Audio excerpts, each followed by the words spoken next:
Hi అండి అందరికీ good morning. ఈరోజు నేను ఏం చేస్తున్నానంటే జాకెట్లు కత్తిరిస్తున్నాను అనమాట. కత్తిరించాను మొత్తం జాకెట్లు 3 జాకెట్లు చీరల మీద, పట్టు చీరల మీద జాకెట్లు 3 కత్తిరించాను అనమాట. ఈ 3 ఇవాళ ఎలాగైనా సరే టైం చూసుకొని నేను ఈ 3 జాకెట్లు కుట్టాలన్నమాట. ఎందుకంటే 5-6 నెలల నుంచి చీరల జాకెట్లు అలాగే ఉండిపోతున్నాయి, కుట్టడం లేదు. ఎక్కడికన్నా గబక్కన ఫంక్షన్కి వెళ్ళాలంటే జాకెట్ లేదు, చీరలు ఉన్నాయి కానీ జాకెట్లు లేవు. సరే ఇవాళ ఎట్టయినా ఖచ్చితంగా నేను జాకెట్లు కుట్టాలి అని నేను ఇప్పుడు దాకా ఇవన్నీ కత్తిరించాను 3 జాకెట్లు. ఏంటంటే మామూలు జాకెట్లు అయితే తొందర కుట్టేయచ్చు. ఈ వర్క్ జాకెట్లు వర్క్ వచ్చిందనమాట. చూడండి వెనకమాల మెడకి అలా వర్క్ వచ్చింది అనమాట. వీటికి ఈ వర్క్ జాకెట్లు కుట్టాలంటే నిదానంగా కుట్టాలన్నమాట.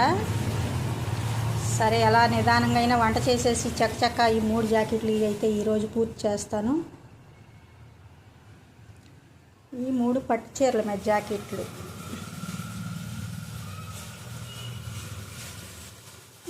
అదొకటి ఇదొకటి అనమాట. ఈ వర్క్ వచ్చినవి ఏంటంటే నిదానంగా కుట్టాలి, లేదంటే పాడైపోతాయి, గుడ్డ వేస్ట్ అయిపోయింది అనమాట. వీటిని నిదానంగా కట్ చేయటం కూడా నిదానంగా చూసి కట్ చేయాలన్నమాట. ఎందుకంటే కొంచెం కుదరపోయినా జాకెట్ అంతా వేస్ట్ అయిపోయింది. కాబట్టి ఇప్పుడు దాకా కట్ చేశాను 3 జాకెట్లు. వంట చేసుకుంటూ కుడదామని చూస్తున్నాను అనమాట. కుట్టిన తర్వాత జాకెట్లు ఎలా ఉన్నాయో చూపిస్తాను మళ్ళీ. పట్టు చీరల మీద జాకెట్లు ఇవి.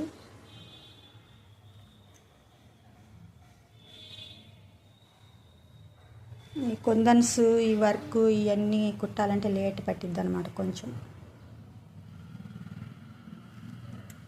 మధ్యాహ్నం 1 గంటకి లైవ్ పెట్టాలి. లైవ్ కాసేపు 1 గంట పెట్టినా కూడా సాయంత్రం లోపు ఈ 3 జాకెట్లు పూర్తి చేయాలని నేను గట్టిగా నిర్ణయించుకున్నాను. కుట్టాలి ఎలాగైనా సరే. ఎందుకంటే రోజు 5-6 నెలలని తీసుకొని కూడా 5 నెలల పైనే అవుతుంది. అంటే పెట్టారు ఈ శారీ ఏంటంటే పెట్టారనమాట. ఫంక్షన్లో వేరే మా బంధువులు పెట్టారు.